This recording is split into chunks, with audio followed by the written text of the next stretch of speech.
I'm Rory Medcalf, Head of the National Security College here at the Australian National University. It's my real pleasure to welcome today Professor Satoshi Morimoto, former Defence Minister of Japan.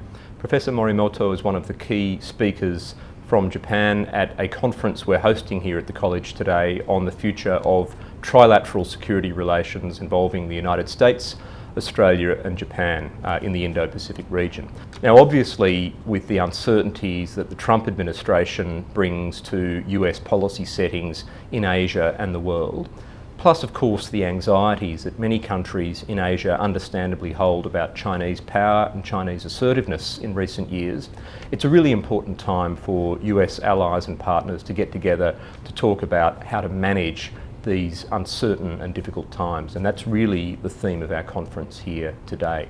So I'm going to ask a few questions of Professor Morimoto regarding his own perspectives on these issues. Professor, thank you for joining us and welcome to the National Security College at ANU. I might ask you firstly about really the Trump administration and the alliance between Japan and the United States. This is an alliance of long standing. It's been extremely important for Japan's security and for regional stability in our shared Indo-Pacific region.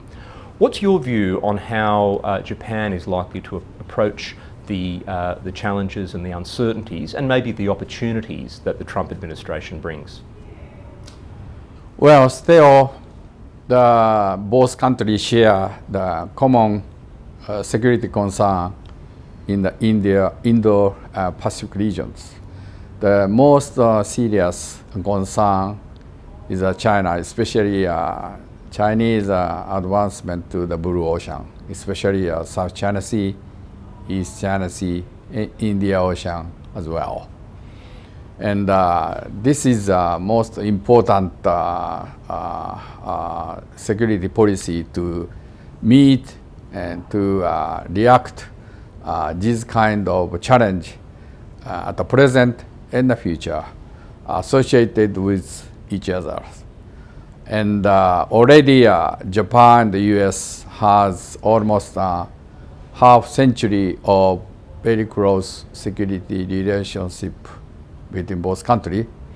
But recent years, Japan and Australia and the US and Australia security cooperation and relationship is close to each other. I think this is a very important timing to make trilateral security tie and cooperation to deal with future challenge and instability in the Indo-Pacific region as well. Of course, number two is North Korea. North Korea has a double approach, including nuclear development and missile development, and also economic reform. Unfortunately, they are not successful economic reform. But in addition to in that regions, we have another type of concern, including cyberspace and outer space, and sea lanes of communication, and human rights as well. I think we share almost all national interests among three nations, and also even Americans intend to revitalize their military forces due to the defense budget difficulties. I think they can not maintain the same modernized military posture in the Asian Pacific region. So both Japan and Australia has to make some compensation to help and assist roles and the mission of U.S. forces in Indo-Pacific region. I think this is most important agenda for three nations security directions in the future. Thank you, Professor. I think something I have observed recently is that Prime Minister Abe of Japan has been very active in his strategic diplomacy with visits to Australia, to Indonesia, Vietnam, the Philippines, and of course very active forward-leaning efforts to engage with the United States under President Trump. What do you think the purpose of Prime Minister Abe's strategic diplomacy is, including in relation to the new Japanese strategic policy statement about a free and open Indo-Pacific region? I think we have two backgrounds. One is that China also expands their influence to most of ASEAN countries, especially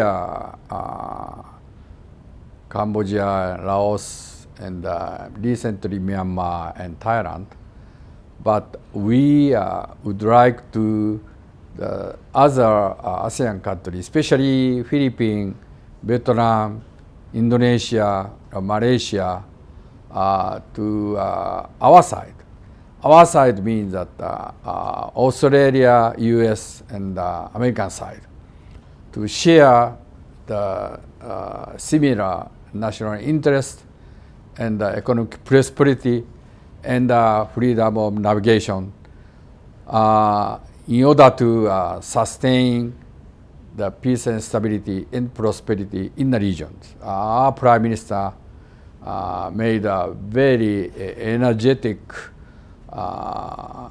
constructive foreign policy approach to the some ASEAN country in order to improve their capability and also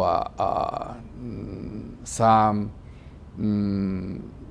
technological revolution and economic reform.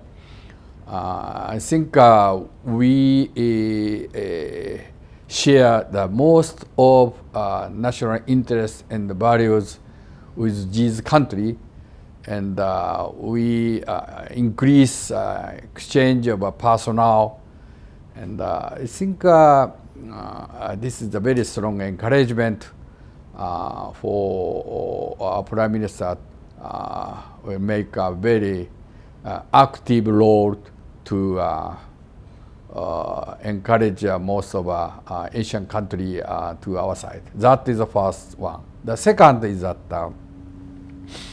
these countries unfortunately has not to possess any effective and comprehensive military might to deal with military threat or menace, especially by China. If you look at the huge prospect of this region is a maritime area. The whole island is an island country, and we have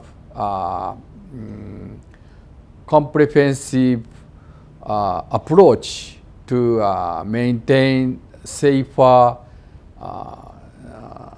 sea lanes of communication, not only in Indian Ocean but also South China Sea, East China Sea, to encourage these countries to help our